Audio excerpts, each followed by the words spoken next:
Well, welcome to Hyperthyroid Cats. I'm Forrest Poston, and I'm not a vet. Got that out of the way.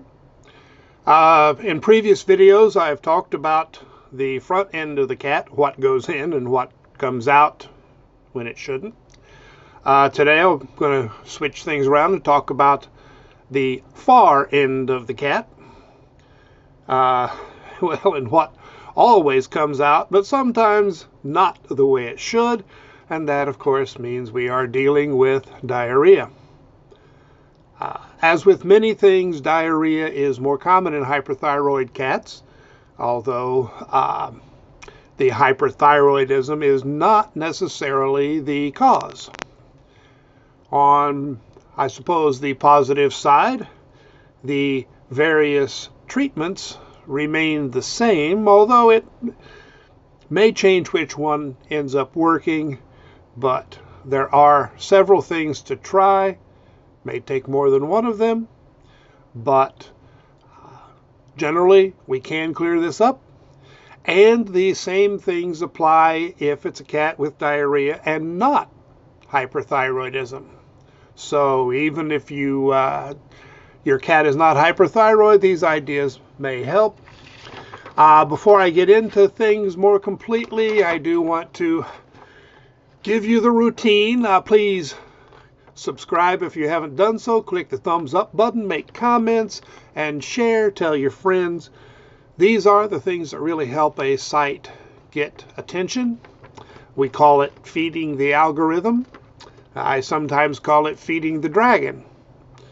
But when you do really help, it can turn into feeding the cats. And that is one of the things that matters. And with the horde around here, it's not all that easy to do. All right, diarrhea.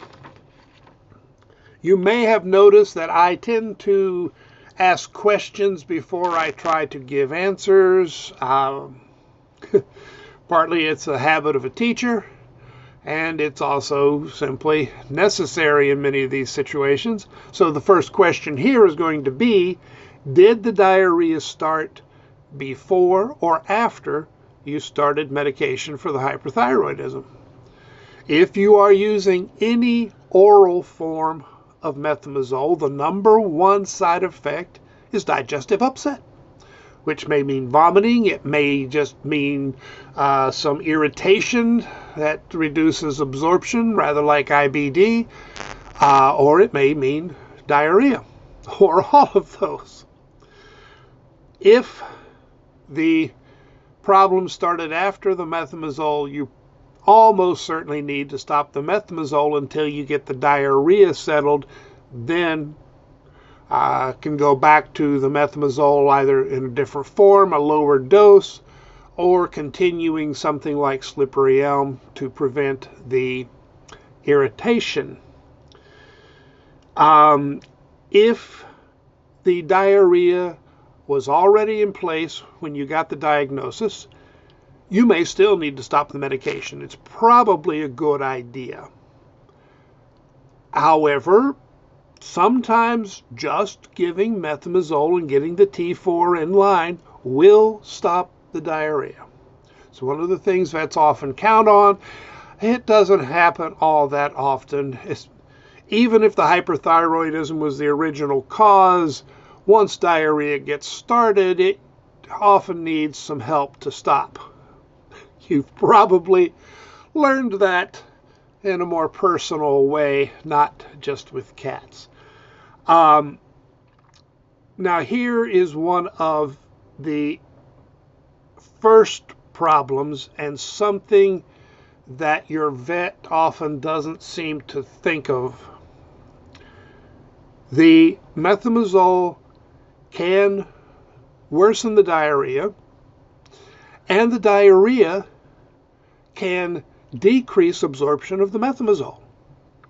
So when you retest, you may find that the T4 hasn't gone down very much, or has even gone up. And a vet frequently wants to increase the dose of methimazole. That is not a good idea, because what we've seen in the groups is you increase the dose, which increases the irritation, decreases absorption. You go back and things still aren't right, so the vet wants to increase the dose again. And if you then do resolve the diarrhea, suddenly absorption rate skyrockets, and what appeared to be an insufficient dose becomes a massive overdose, and you have a sick cat. So I really believe in trying to resolve the diarrhea before you increase the dose, and possibly while staying off the med. But I put the focus on the diarrhea. That sounds unpleasant, doesn't it? Focusing on diarrhea. Well, we do what we have to do for the cats. There are both pharmaceutical and non-pharmaceutical approaches, and some of you really prefer the what we call natural. It's not really a good term, but herbal, homeopathic, or various other approaches, and there are a number that help with diarrhea. And for those of you who don't trust the alternative approaches, there are pharmaceutical approaches. And you may need approaches from both, aspects. One of the first things I would try, and which I do try for the cats or myself, is actually slippery elm. And you don't need to buy a particular brand. There are versions made for cats. You don't have to get those. In some cases, they may be easier if you're. Usually, it's a liquid form. So if your cat is easy for liquid meds, then hey, you got a good shot. It can be a little tricky because usually you can get a loose powder, 400 milligram capsules, which you open and just use an approximate dose. You can put it on food. You can mix it with water in a oral syringe, or you can boil it into a gel, which makes it more palatable for some cats, not for others. I would try without that because it's a lot of work. There is also a product, if you live in the U.S., it's called Gastro Elm, that has slippery elm, marshmallow, milk thistle, and one or two other things. It's a good product. And you just, stir it in water until it turns into a gel. Takes some time. You got to be patient. Looks like it's not going to happen, then it does. It's easier than the boiling. Some cats will take it better, some won't. My understanding with slippery elm is that it causes the body to produce more of its natural mucus, which thickens the protective layer on the tissues, and so it reduces irritation and allows things to heal. Oddly enough, slippery elm is sometimes also used for constipation. I have not used it for that. It can also cause constipation. Cats can be tricky. But slippery elm is my preferred first step. There is also an odd probiotic. And your vet may suggest a probiotic called Fortiflora, which is not a good probiotic. It only has one strain of bacteria. The normal minimum is 3. But it does have animal digest and nutritional yeast, both of which can help convince cats to eat. So it can be useful for enticing eating. As a probiotic, it is overpriced crap.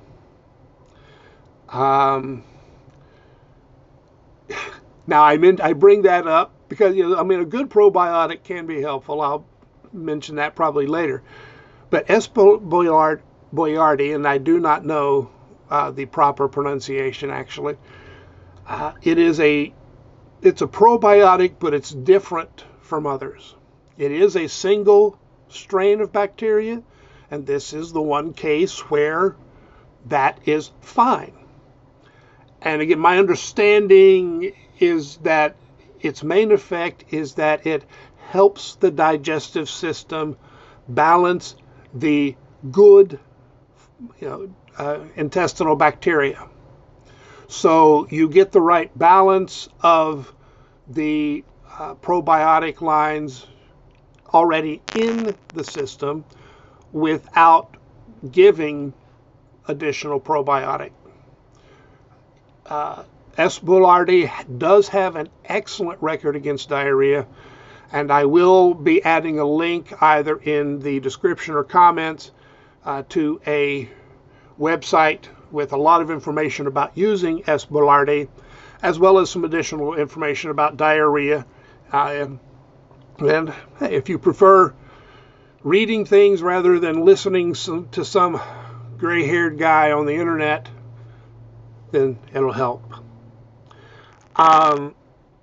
Another thing that can be very helpful is B12 injections. Sounds painful and difficult. It's not. These are given under the scruff with a very tiny needle. You can do it at home once a week. And it's B12, not B complex. B complex can sting. Typically, just B12 does not. And it is usually the one that you need. A B complex vitamin is certainly a good thing in most cases, but here what we usually need is B12, and the injections tend to be more effective. You can run into absorption issues with oral forms. And that's not just with cats, that's a general thing. And well, sublingual tends to be better than oral, not as good as injections. But getting a cat to hold it under their tongue for a while is not going to happen. So, injections at home, you do need a prescription. You can get all, the syringes and the B12 from your vet, or you can get them online with a prescription. B12 is just fantastic stuff. It can help diarrhea. It can help other digestive issues. It can boost appetite. It supports the kidneys. It's good stuff. Some vets adore it and will, just suggest it for almost anything. Other vets have never heard of its use, are not familiar with this juice, and may really be very resistant. I would push for it, especially if other approaches haven't worked. And to me, it is a potential deal breaker. I'm not going to continue dealing with a vet who refuses B12. If you want, you can do a digestive panel on the blood test. Takes 5 to 7 days, costs a bundle, and it's not going to be accurate while the diarrhea is in effect. So it's easier to give B12 and see if it helps. Now, B vitamins are water soluble, which in this case means excess gets peed out. So your cat may pee more, or if you're taking it, you may pee more. But it is a fairly natural balancing. It is not impossible for the B12 to build up and become an issue. If it does, you simply stop it or cut back. Usually B12 you're going to give for about 6 weeks and, see if you still need to continue it after that. And if so, is it once a week, every 10 days, 2 weeks, once a month, whatever. You adjust to the situation. Getting into the pharmaceuticals, that would be prednisolone, which is a steroid. The only potential downside really is that it can raise glucose. So you try not to start too heavy on the dose if you can avoid it. It's not really common for it to cause, essentially a diabetic, condition. but it can happen. If it does happen, you stop the prednisolone, and generally speaking, the glucose settles down. So it is not, a side effect that you have to be scared of, just aware of. Normal starting dose is going to be anything from 2.5 once a day or twice a day, 5 milligrams up twice a day. Some vets like to start with a high dose and then, basically work it down and wean off. Others like to start with a little bit lower dose and just keep it going indefinitely. And then once the situation, settles down, then you start weaning off of it, and you do have to wean off of it. You reduce the dose amount, then you reduce from twice a day to once a day, and then eventually you can work off of it. Prednisolone it's a lot like B12 in some respects because it can soothe a lot of digestive issues. It can boost appetite. It is useful in cases of IBD, and it deals with inflammation primarily. So it is a relatively low risk, potentially high reward pharmaceutical. We have used it a lot over the years. So, if the vet wants to go to that as the first choice, I've got no problems with that. But you may, as I said, you may find that you may need prednisolone, S. boulardii, slippery elm, B12, and especially, just getting things controlled. With luck, you can, cut back on what you're giving and hope maybe eventually eliminate it. Now, another option, and again, this may be a last resort, can be a first option, but simply changing food. Even if a cat has been eating the same food as before, it doesn't mean a food change won't help. It's possible that once, the system got irritated, the food continued the irritation.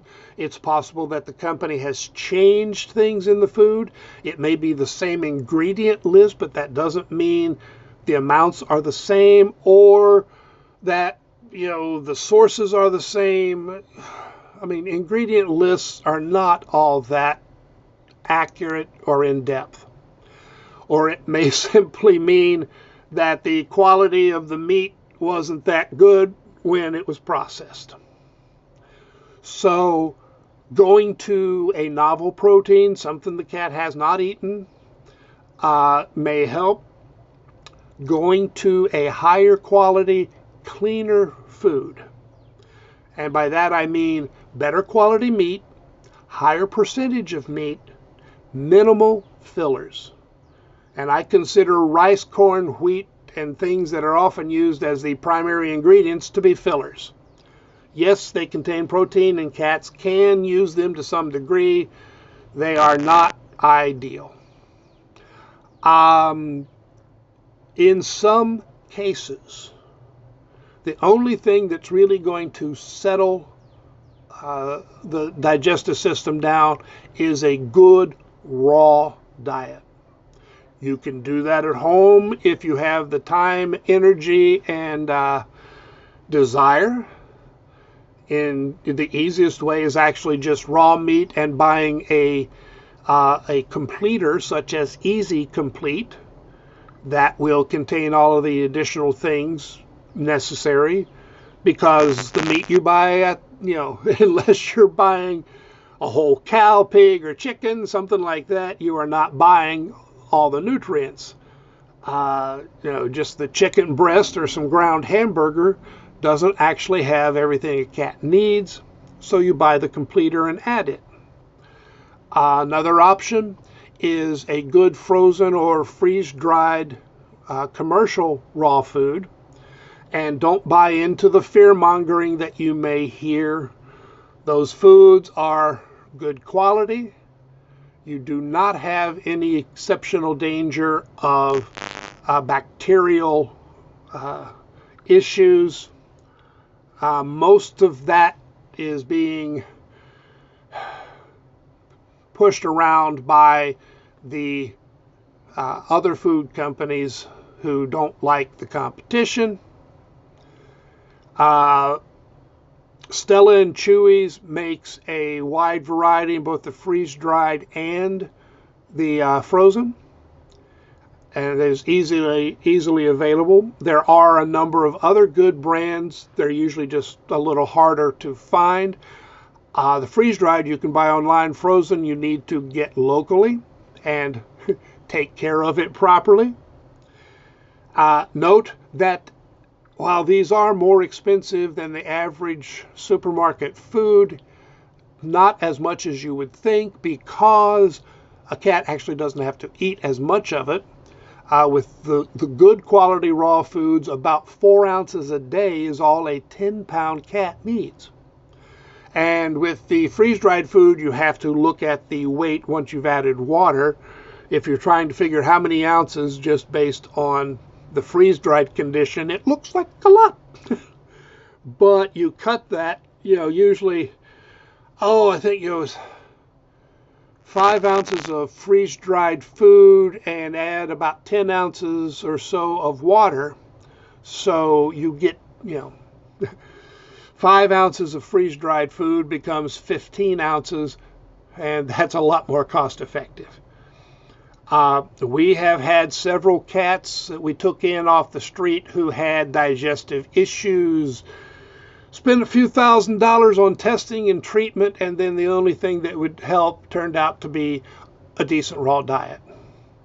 And I will note, I do not recommend the main food lines from Primal. They used to be a very good option. The company got bought out, and they are not as nutritionally good, and because of the way they changed, the manufacturing, you have to feed more, so they are not as cost effective. There are a lot of better brands out there. Primal does have some, their raw goat's milk can be good, and they have some raw toppers that can be good if needed. Okay. I think I've covered most of the ideas. I have kind of run on here a little bit. I do hope that at least one of these ideas or a combination of them does help. Again, once you control the diarrhea, it'd be time to restart the medication. If you stopped it, probably I would try a lower dose. That depends on what your dose was when you started. But a lot of vets still start higher than ideal. And you may want to continue something like slippery elm to protect the digestive system, or switch to transdermal, which works for some cats, not all cats. It is more expensive than pills. I don't know if the compounded treats have less effect on the digestive system or not. They might be worth trying. Lots of options. But first thing is to get the diarrhea stopped, and then try to keep it at good normal poop. On the groups, it's called the happy poop dance. All right, thanks for watching. Hope that helps. I hope you'll check out my other videos. And of course, as I said before, please subscribe. You will also find a link somewhere on the video or the channel where you can click to help in some very direct ways, specifically donations. And that is much appreciated and does help us keep these guys fed and healthy and medicated. All right, I'll see you again sometime later.